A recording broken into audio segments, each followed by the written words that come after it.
चलिए तो आज के क्लास में आप सबका बहुत बहुत स्वागत करते हैं और आशा करते हैं जहां पर भी होंगे स्वस्थ होंगे। तो उठा लीजिए कॉपी कलम और तैयार हो जाइए ऑनलाइन क्लास के लिए, क्योंकि ये जो सरकार है आपको ऑफलाइन नहीं पढ़ने देगी। और देखिए, अगर एक बार अगर कोई काम होता है तो लोग उसको इत्तेफाक कहते हैं, लेकिन जो काम बार बार होने लगे उसे इत्तेफाक नहीं कहते हैं। नीतीश कुमार गांजा मार के जब उठ रहा है ना तो बोल रहा है स्कूल कॉलेज बंद। जब गांजा मार के उठ रहा है तो बोल रहा है स्कूल कॉलेज बंद। लग रहा है कि कोरोना मुंह बाके स्कूलों में खड़ा है और कॉलेजे में खड़ा है। पहले तुम बताओ कि जितना मेला लगा हुआ है मकर संक्रांति पर, वहां पर किसी प्रकार का प्रोटोकॉल का पालन किया जा रहा है का? जितना सारा रैली होता वो जो सब जना चट्टी के मास्क पहन के जाता लो, बोरा के मास्क पहन के जाता लो, आ सैनिटाइजर पी के जाता लो, आ जब आंख खुला था तब कहता रहे कि स्कूल कॉलेज बंद। जा ए तार साफ मैंने का कहल जाओ। चलिए जो भी है, आपको अब इसी माध्यम के साथ पढ़ना पड़ेगा। लेकिन इस माध्यम की सबसे बड़ी कमी जानते हैं क्या होता है? इस माध्यम की सबसे बड़ी कमी होती है कि आपका प्रैक्टिस नहीं हो पाता है। बस आप लिख करके उसको रख देते हैं, और वहीं ऑफलाइन के माध्यम से जब आप पढ़ते हैं तो उसमें क्या होता है कि आपको प्रैक्टिस कराया जाता है, पढ़ाया जाता है और साथ में उसकी तैयारी भी कराई जाती है। लेकिन क्या करोगे भाई, ये समस्या दिन प्रतिदिन बढ़ते जा रहा है। आप देखो, सबसे पहले कॉमन चीज, जब यहाँ पे क्या बोलते हैं, नवंबर दिसंबर जब आता है कोरोना चालू हो जाता है, मार्च अप्रैल जाता है कोरोना भाग जाता है, और फिर नवंबर दिसंबर आता है कोरोना आ जाता है। एक बार का होता तब तो इत्तेफाक बोलते, अब तो ये बार बार की घटनाएं हैं तो आप भी आदत डाल ही लो। अब चले देखते हैं। हमने पिछले क्लास में देखा था साइंस के इंट्रोडक्शन के बारे में। तो साइंस के इंट्रोडक्शन के बाद से हम सबसे पहले आज बायोलॉजी को स्टार्ट कर रहे हैं, और बायोलॉजी में सबसे पहले जान लेते हैं कि बायोलॉजी क्या है। लगभग इन सारी चीज़ों को हम लोग जान लिए हैं, तो इसके डिफिनीशन को जानते हैं। सबसे पहले बायोलॉजी के डिफिनीशन, उसके परिभाषा के बारे में कि बायोलॉजी कि जीव विज्ञान की वह शाखा है जिसके अंतर्गत हम लोग क्या करते हैं, जीवधारियों के बारे में पढ़ते हैं या अध्ययन करते हैं। मतलब कोई भी जीवधारी है, उसकी जीवन पद्धति कैसी है, उसमें क्लासिफिकेशन, उसका वर्गीकरण कैसे किया गया है, और किस किस वर्गीकरण के माध्यम से कौन कौन से जीवों को किस वर्ग में रखा गया है। और भी इसके अलावा बहुत सारी जानकारी को हम लोग इसमें क्या करते हैं, लेते हैं, पढ़ते हैं इसके बारे में। साथ ही साथ जान लीजिए, जो ये जीव विज्ञान शब्द है ना, जीव विज्ञान शब्द का प्रयोग सर्वप्रथम लेमार्क वैज्ञानिक थे और ट्रेविरेनस वैज्ञानिक थे। इन दोनों ने सर्वप्रथम इस जीव विज्ञान शब्द का क्या किया, प्रयोग किया था। इंपॉर्टेंट क्वेश्चन है, ऑब्जेक्टिव क्वेश्चन पूछते रहता है, वन लिनियर में पूछते रहता है, और कभी कभार पूछ देता है क्या कि ये जो जीव विज्ञान शब्द का प्रयोग इन लोगों ने किया था, चलिए ठीक है, लेकिन कब किया था? तो 1801 में किया था। अब सबसे पहले आप जान लो भाई कि जो बायोलॉजी है, बायोलॉजी को क्या करते हैं हम, सबसे पहले उसको अलग अलग करते हैं। तो बायोस धन लोगोस, यानी कि बायोस का मतलब क्या होता है, लोगोस का मतलब क्या होता है। इस बायोलॉजी से बायोस और लोगोस आया हुआ है। ओके, तो बायोस का मतलब होता है सजीव और लोगोस का मतलब होता है अध्ययन, यानी कि सजीवों का अध्ययन। तो बायोलॉजी के माध्यम से हम लोग सजीवों का अध्ययन करते हैं।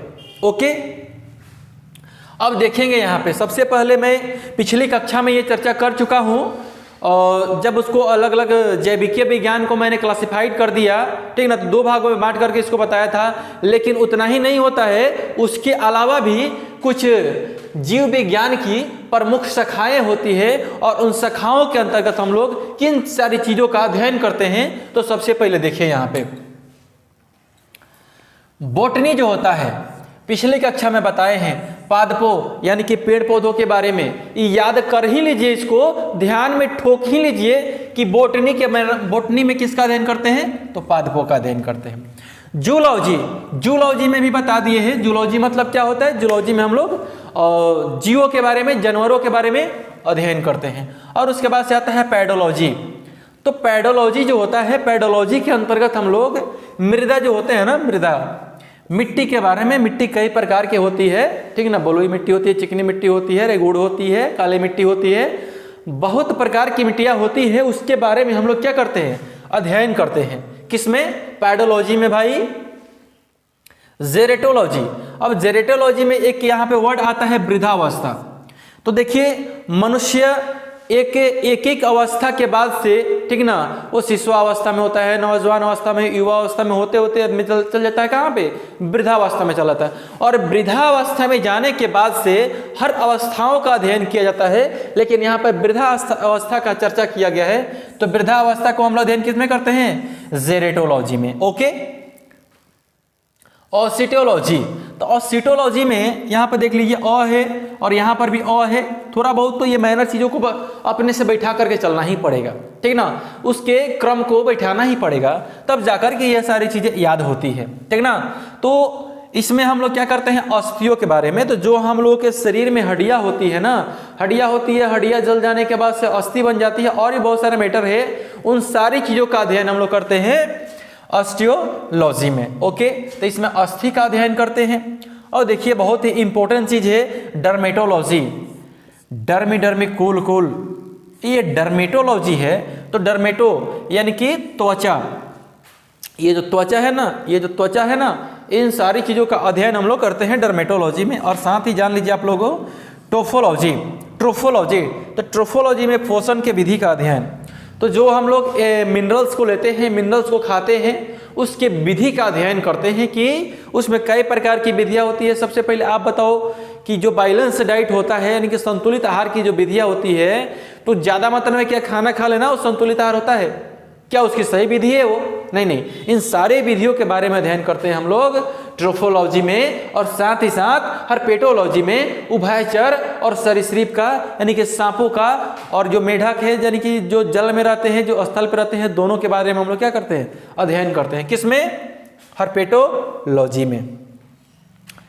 ये तो एग्जाम के दृष्टि से इंपॉर्टेंट है ही, लेकिन कुछ अध्ययन को मैंने इधर भी लिखा हुआ है जो कि हर बार परीक्षाओं में यहीं से क्वेश्चन को हिट किए जाते हैं। तो इन चीजों के बारे में भी जान लेना जरूरी है। आप बताओ भाई कि एपी कल्चर में, ये तो बहुत दिनों से पढ़ते पढ़ते अब लगता है कि मतलब ऐसे ही दिमाग में आ गया है, ठीक ना। आप भी 2-4 बार पढ़ लोगे ना तो इसको पढ़ने की आवश्यकता नहीं पड़ेगी। ओके, 2-4 बार इसको ध्यान से पढ़ लोगे तो ये हो जाएगा क्लियर, ठीक ना। बस शब्द का प्रॉब्लम यहाँ पे होता है, शब्दों को समझना सबसे मुख्य चीजें हैं, ठीक ना। तो शब्दों को समझेंगे हम लोग। अब देखेंगे एपी कल्चर में मधुमक्खी का अध्ययन, पीसी कल्चर में मछली का अध्ययन, और सेरीकल्चर में रेशम का जो कीट होते हैं ना, रेशम के कीट जो होते हैं ना, छोटे छोटे होते हैं बहुत ज़्यादा, उन्हीं लोग का अध्ययन हम लोग करते हैं सेरीकल्चर में। सिल्वीकल्चर में एक शब्द आता है संवर्धन। तो संवर्धन का मतलब होता है विस्तारित करना, यानी कि जो वन संपदा है उसको विस्तार कैसे किया जाए, उसको बढ़ाया कैसे जाए, उसी के बारे में क्या करते हैं हम लोग सिल्वीकल्चर में उसका अध्ययन करते हैं। तो उसे संवर्धन का मतलब विस्तारित करना होता है। ओके, अब देखेंगे यहाँ पे एक आता है यहाँ पे ओलेरी कल्चर। तो ओलेरी कल्चर मतलब सब्जियों का अध्ययन। तो बहुत सारे हैं, आलू है, परोरा है, टमाटर है, भिंडी है, ठीक है।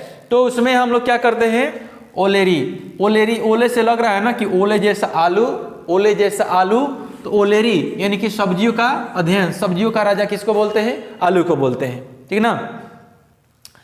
हार्टिकल्चर में बागवानी का, ये कंप्लीट बागवानी का हम लोग क्या करते हैं, अध्ययन करते हैं। और बागवानी में क्या होता है भाई, बागवानी में अनेक प्रकार के बागवान को हम लोग लगाते हैं, जिसमें बहुत सारी क्या बोलते हैं उसको, पेड़ पौधे और बहुत सारी संपदाएं हम लोग उसमें सुरक्षित रहती हैं। ओके, और उसके बाद से जाते हैं पोमोलॉजी। तो पोमोलॉजी तो बहुत इंपॉर्टेंट क्वेश्चन है एग्जाम की दृष्टि से। इसमें फलों का अध्ययन करते हैं। तो बहुत सारे अनार है, आम है, और भी बहुत सारे इसमें फल आ जाएंगे, केला है, ठीक ना। अब देखिए बीटी कल्चर यानी कि बीटी कल्चर में क्या करते हैं भाई, बीटी कल्चर में अंगूर का अध्ययन करते हैं। अंगूर भी एक प्रकार का फल है, लेकिन इसको एक अलग कर दिया गया है। और इसमें हम लोग क्या करते हैं, स्पेशली अंगूर का अध्ययन करना हो तो उसमें बीटी कल्चर में इसका अध्ययन हम लोग करते हैं। अब चलिए यहां पर जान लेते हैं हम लास्ट बचा हुआ है एग्रोनॉमी। एग्रोनॉमी में फसलों का अध्ययन। तो फसलों का अध्ययन क्या होता है भाई? धान का फसल है, आलू का फसल है, टमाटर का फसल है, सरसों का फसल है, अनेक प्रकार के जो फसल होते हैं उसमें कई प्रकार की बीमारियां भी लगती है। तो बीमारियों के बारे में अध्ययन, इसमें ज़्यादा मात्रा में पैदावार कैसे किया जाए उसके बारे में अध्ययन, बीमारी अगर हो जाता है उस बीमारी को दूर कैसे किया जाए इसके बारे में अध्ययन, ये सारी चीज़ें हम लोग किस में करते हैं?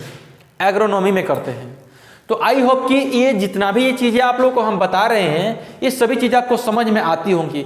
तो हाँ, अगर समझ में नहीं आती है तो कमेंट बॉक्स आप ही लोग के लिए बनाया गया है। कमेंट बॉक्स में कमेंट कीजिए, ठीक ना, और बोलिए कि हमें इस टॉपिक पे वीडियो चाहिए। मैं कंटिन्यू वीडियो देने का प्रयास करूंगा, ठीक ना, क्योंकि फिर से हम लोग का क्लास प्रारंभ हो चुका है ऑनलाइन के माध्यम से।